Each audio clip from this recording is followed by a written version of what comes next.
In the British Museum, there is a clay tablet 4.8 inches tall and 3.2 inches wide. Acquired in 1882, translated in 1889.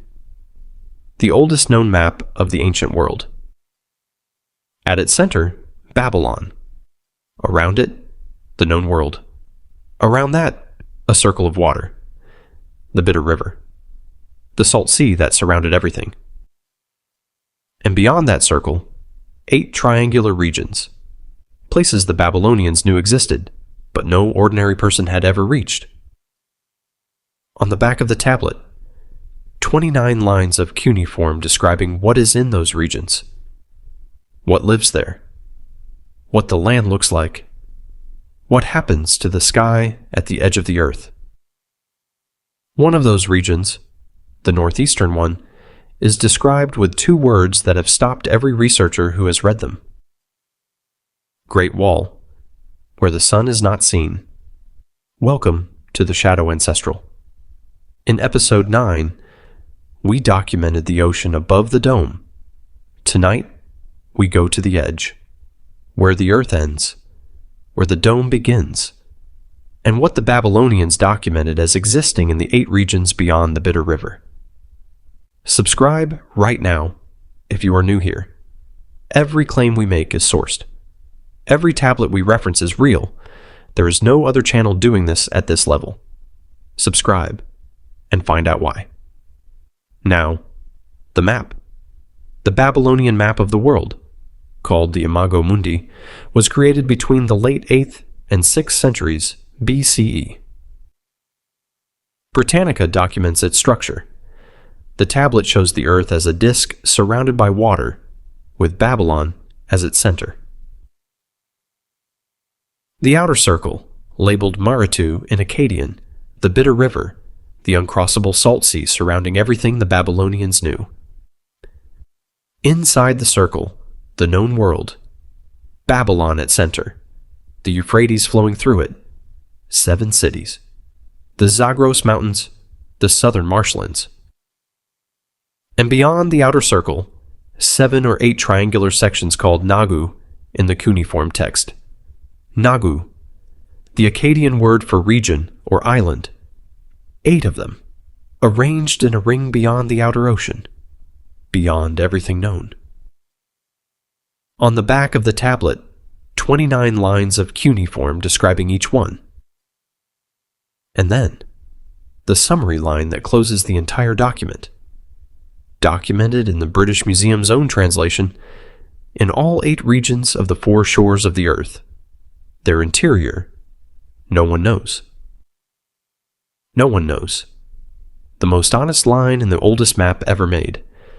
The Bitter River was not just water on a map.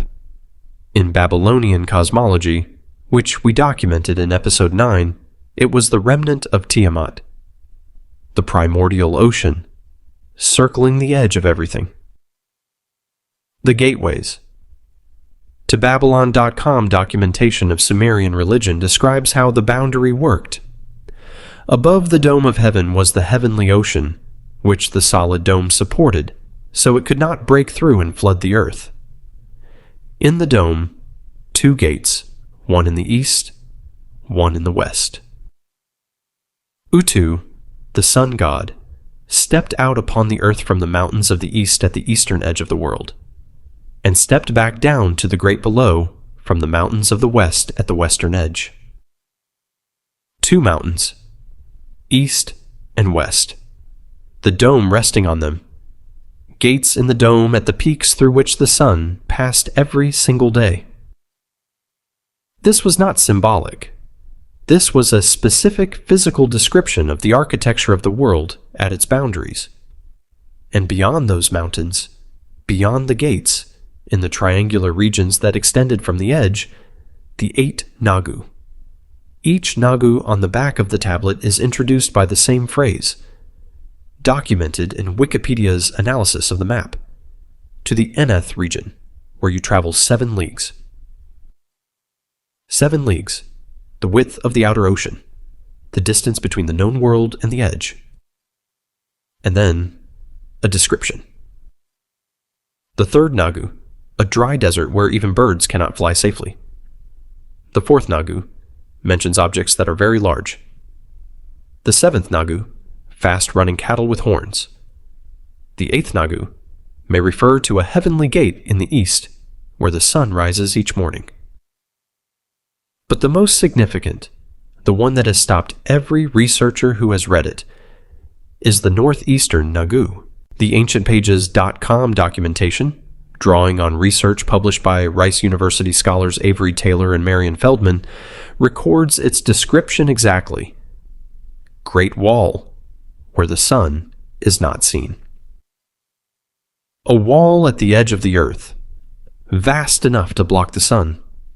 Not a mountain, not terrain, not a natural formation. A wall. Built or existing at the place where the dome comes down to meet the ground, where the mountains support the firmament, where the gates of the sun are, and behind it, total darkness, where the sun is not seen. We are halfway through, and what comes next is the detail that connects the edge of the earth to everything we have covered in the last 17 episodes. The flood survivor. The man removed to the distant edge of the world, and what Irving Finkel of the British Museum found in the seventh Nagu that nobody talks about. Subscribe to the Shadow Ancestral right now. Every episode is sourced, every claim verified. Subscribe, hit the bell. Now, the Ark at the Edge. Irving Finkel is a curator at the British Museum, one of the world's leading experts on Babylonian cuneiform. He examined the seventh Nagu description on the back of the Babylonian map, and he found something that Wikipedia documents directly.